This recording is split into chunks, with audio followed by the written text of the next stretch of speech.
Here we go again. Good morning, Europe, with another edition of the ISB show. Day 2 of the World Cup qualifiers this round. Another team has officially qualified, Rahi, and that, of course, is the jersey that you are wearing. Do you want to say anything about that situation before we show the groups? You know, I've been a fan of this team for a long time. They're back in another World Cup. Super exciting.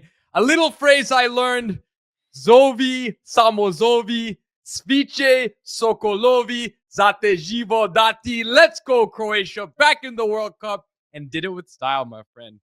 Did it with style. We're going to cover all that in this video. Of course, the Croatians return. We're going to cover this team here, the Netherlands. Of course, I'm wearing the shirt because they are in the World Cup as well. And then we're going to cover all the matches that were played in this particular day. The last group has a little bit of an interesting match going on between Germany and a team by the name of Slovakia. We're going to get into all that if that's not something that's going to be interesting to you. Stay tuned for this video. But we're starting off, Rahi, with this group right here. The Croatians have returned to the World Cup, where they seem to always be, always belong, not only get there, but do really well. That's what happened in this particular group on this given day. Start off a little rocky, but guess who's going back to the World Cup? Back to the World Cup. This is a Croatian team that's going to be exciting, and all of that is encapsulated with Josko Vardiol, the best attacking fullback in the world, scores the most goals of any fullback ever. Yeah. But then Croatia also concedes goals. And this is going to be the story. They conceded first to Faroe Islands. We've seen this time and time again in World Cups. They concede goals. They find a way to come back. How many times has Croatia come back in the past 10 years? They do it over and over and over again. This is a team you could never underestimate. Zlatko Dalic has to be congratulated. Think about what this man has done with this golden generation. World Cup final, World Cup semifinal, Nations League final. They're missing that trophy, unfortunately, but they're back to a World Cup. They're back to a World Cup. What a generation, Sa. It's an incredible generation. I do want to say about that, it seems like every single game they concede first. In fact, in this particular match, they almost conceded twice. Like, you know, yeah, off the bat. But, yeah. And you looked at the World Cup run, it was like every single match, allow the first goal, come back, allow the first goal, come back, allow the first goal, come back. You know, they've done it against Japan. They've done it against everyone, man. They did it against Brazil in the semis, remember? Yeah. Our quarterfinals. Yeah. This is, I mean, there's something to be said. This is an incredible generation, a generation that of players, starting with the captain, of course, Luka Modric, who were basically formed during the war, right? This is a generation that has been formed and shaped by a war-torn country, and the love they show for the flag is insane, right? And you saw in the beginning, Slaven Bilic was the first manager to get them going a little bit, but he lost that heartbreaking game to Turkey. And it's Zlatko Dalic who has done an interesting thing. I think he's opened them up. Past managers, they've sat back. They haven't been allowed to attack. Now they just go. They attack. They concede goals, yes, but they always find a way to come back. They play with more heart than any team you can imagine. This is a generation we've been blessed to watch. It's a generation of players I can't wait to see again in the World Cup, because they've given us so many classic games, so many incredible moments, and they're just a wonderful, wonderful team to watch. A mighty, mighty small nation that just punched above their weight for years now, man. It's very interesting, this particular team, because what they're trying to do now is blend some of the youth. You know, you have, of course, Sucic. You have this Fruk. His name is very hard to pronounce, by the way. Croatians, give us the full Croatian pronunciation. But you have some youngsters, basically, who are coming into the mix, coupled with, like, the old guard, right, of Perisic, Modric, and, of course, in the back, Livakovic. So you have a mix. I mean, there's so many, right? Yeah. So it's a mix now, and that'll be interesting to see how this team does in the World Cup with that mix. I mean, it's the same, though. We said the same thing, right? In the last World Cup, we said, how will they do? And they looked, maybe it's over for them. And then they had that incredible result against Brazil. Look, it could all fall apart like it did in the Euros, right? That terrible last-minute draw against Italy. But it's still exciting, right? Wasn't it fun? Wasn't it exciting? Croatia will always make it fun.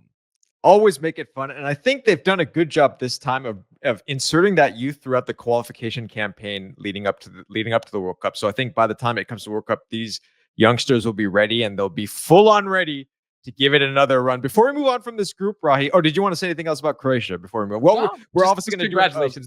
They're firmly one of the favorites now. One of the, not the favorites to win the World Cup, but one of those top tier teams, you have to say. And they deserve all the credit. We expect them here. We expect them to win their groups. that's where they belong. And it's incredible for a nation this small. Yeah, it's strange because we call them like dark horse, right? But like they're not really a dark horse because we all know about them. So it's like, is there like a light horse or something that everyone knows that's going to happen or something like that? Right. You know, right. Because it's one of those teams, like you said, like to say if you want to put all your money down and say Croatia's going to win the World Cup. I mean, you being a Croatian fan, maybe you'll do it. But like the rest of us will probably be like, okay, we're a little wary of that. But to say that we know that they're going to perform well and we're good, they know they're going to be there. So it's one of those things where it's not a surprise. It's an expectation. Yeah, it's an expectation, and no, they're going to be entertaining. That's for sure. They're going to be entertaining. And look, do you say anything else? We're talking about this group, or are we moving on to the team that you're wearing? No, we're going to talk about this group because I want to say the Faroes actually had the best qualification campaign that they've ever had. Right? Yeah, that's 4 wins. Fantastic job done by the Faroes, and that win against Czechia, of course, is the marquee win that everyone's going to talk about. You've seen this team. Again, the theme of inserting youth, you've seen them inserting youth, and this is a team that no longer you go into the matches and say, hey, we're going to walk through. Croatia experienced it this match too. This was a game that was supposed to be a big party, and it didn't start off like that. Yeah, it used to be, you remember, the days of Faroe Islands sitting back and basically absorbing and just trying to limit to 1 or 2 goal losses. Those days are over. They've had some big victories over the years, of course, beating Greece famously, and this is the best they've ever done because, look, going forward, they're dangerous. Yeah, they really are dangerous. The counter that they did had, of course, a great goal. And then they had one off the post that was offsides, but they look dangerous every time they do get out. It's incredible how much they've progressed. They're almost there, right? I mean, it's unlikely Czechia will slip up against Gibraltar, but Faroe Islands tied, right? They're right there. A really impressive campaign. Yeah, exactly. That's what it was. It would have been like if they had gotten this result, then they had a shot. Now, of course, they're out, but it's it's overall impressive campaign as a whole. And like I gotta say, it's only up for this team, and that's kind of what I want to talk about. So let's show the group now. Again, congratulations to Czechia getting the 2nd place, and of course Croatia into the World Cup. I want to move on here because, as we like to do on this show, we don't mess around and wait till teams get officially in or whatever. When they're in, they are in, and the Netherlands will be back at the World Cup. The Oranje will be there, and they got to thank a guy who's been scoring for them, my goodness, for years, man. Mr. Memphis Depay. Memphis Depay. What an interesting character. One of the most fantastical characters in the sport. Interesting guy. The only one I've ever seen to wear a headband and play football, but he does it. He has his own way of doing it. He's a tricky player. He scores goals for this team. And we want to talk about entertaining. This is another extremely entertaining team. They will get out. They will attack. They will concede. Yep. But that's what's so fun about this Netherlands team is they always have the history of that total football, and they will always come out and try and be on the front foot. And you never know what you're going to get. We saw a nice performance in the Euros, ultimately losing to England, of course. But this is a Netherlands team where, not the expectations of past teams, right? Yeah. But they certainly can do well. They certainly can surprise, and they have all the talent to do so. Yeah, it's really funny we're actually talking about Netherlands and Croatia in the same video because they're very similar teams in terms of like where the expectation is that these are top tier teams. They just don't have that trophy win, right? And now this is a very interesting Netherlands team because, like you said, they're going to attack. The interesting thing is their defenders are very good. If you look at the back 4, Van de Ven, Van Dijk, you know what I mean? Like you have these 2 guys who are extremely strong. You have, Timbers playing well in Arsenal. And then when Jeremy Frimpong comes back, you're going to have Frimpong as well. So it's a good solid back. It just, for whatever reason, in the nature of this, how this goes, they always will make it exciting, always concede goals, always make it. It's just the way they play. They're not built to sit back, right? Yeah, exactly. They're built to, I don't know if you remember that game. I was there, Netherlands, Argentina, in the last World Cup in Doha. And what they did was just throw the defenders up, right? As center forwards. And effectively, that's what got them the tying goal. And it's wild, but they're always willing to play on the front foot. And you're right. It's an incredible back line. Van Dijk a little bit older now, but still an incredible player. Van de Ven's been insanely good, right? Yeah. So, and Timber, to your point, an incredible Arsenal team that does not concede. Yeah. Again, the Dutch members out there have to give us the Dutch pronunciation of some of these. We get. You spent time in Amsterdam. You've lived in Amsterdam for a long time. You don't speak Dutch by now. It's a very hard language. It's a very hard language, and they all speak a lot of them speak English very well. So they're very accommodating that way. Yeah. So, all right, for all you Netherlands fans out there, we obviously have a lot of friends from the Netherlands. Let us know your thoughts on how you think the team is going to do here. But they're through now. And again, Poland going back to where Poland always goes, the playoffs, So, and some of the greatest fans the Netherlands has. And Poland, a good result for Poland, a good result to get this draw. And yes, as you said, Poland back in the playoff is the way they like to get into the World Cup. And I think they'll find the way. I mean, they're a tricky team to play against. Yeah, they're a tricky team to play against. They were winning, of course, in this match. That they would have liked to have at least put some pressure at the end, but it all didn't matter thanks to Malta. Malta's performance against Finland. But anyway, so finishing it off now, this video in terms of the final group we're going to show, and it's another team that. Oh wait a second, no one has qualified here. My goodness, are we going to have a partidazo? This is how we're going to end the video, but we're going to have a partidazo coming up between Germany and Slovakia. Yeah, they're basically playing now to decide who makes the World Cup in the automatic spot. The loser will get the second place. Of course, Slovakia has to win this game because of the goal difference.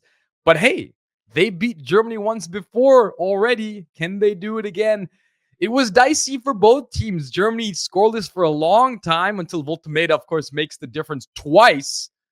For Germany, and then Slovakia, man, leaving it late to get the big winner. But this is all you could ask for if you're Slovakia, a chance to beat Germany again. And if you beat Germany twice, you deserve to qualify for the World Cup automatically. 100%. You know what's interesting about this match? Slovakia had 2 goals disallowed, and then you think, okay, they're never going to get it.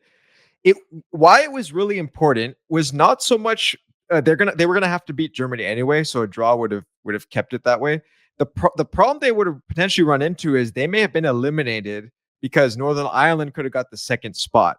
So that last goal saved them from basically, that second spot. Because Northern Ireland is going to get in. For you Northern Irish fans, you're going to get in anyway. You're going to get in through the Nations League, the Nations League back door. Slovakia doesn't have that option. So basically that last goal saved them from potentially in that losing to Germany, and Northern Ireland just piping them. So that's what happened with that. Yeah. Good point. The interesting thing, if you do make it by the Nations League, which Northern Ireland has done, you are put into the last spot. So it does affect who you will play now in the playoff. It's very strange. Yeah, it's a strange situation. So that's what's going to happen with Northern Ireland. You know what? For Slovakia, though, I will say this. This is a golden opportunity to go in there. A Germany team that has not looked so great, like you said, in the first half against Luxembourg was looking very dicey against Northern Ireland. Northern Ireland should probably have won that match. And now Slovakia gets Germany at a time where there's going to be a lot of pressure on that particular match. And if things stay tight, if Slovakia stays tight, one goal like this, like how Slovakia scored in this particular match, and then you're going to the World Cup. What an unbelievable story that would be. Germany's going to want to win this game at home. I know a draw gets them through, but the Germans aren't a team that's going to be happy drawing Slovakia at home to make the World Cup. So they're going to want to win this game, which means it's going to open up space for Slovakia to do what they do, which is counter incredibly well. With my man Strelic up front, you never know, man. Yes, you never know. That's all to play for. But on this particular day, it belongs to the Dutch to a certain degree because the Netherlands is going to be at the World Cup. But realistically, it belongs to Croatia because Croatia is in officially. Party on all through Zagreb and Split and Dubrovnik and everywhere else in Croatia. Rahi, I'll let you finish it off here as we finish this video. For those of you who know the videos, please subscribe to the channel. I mean, as a fan of the magician that Luka Modric is, as a fan of the fight that this team has shown, the incredible moments they've given us, I'm just happy. I'm just happy that we get to see them in another World Cup, that we'll get to see at least them play 3 games. We'll see them in the US, and who knows what could happen. But every time I watch them play, I have a smile on my face. This midfield, the way they move the ball, the passing is just beautiful, and it's incredible to watch.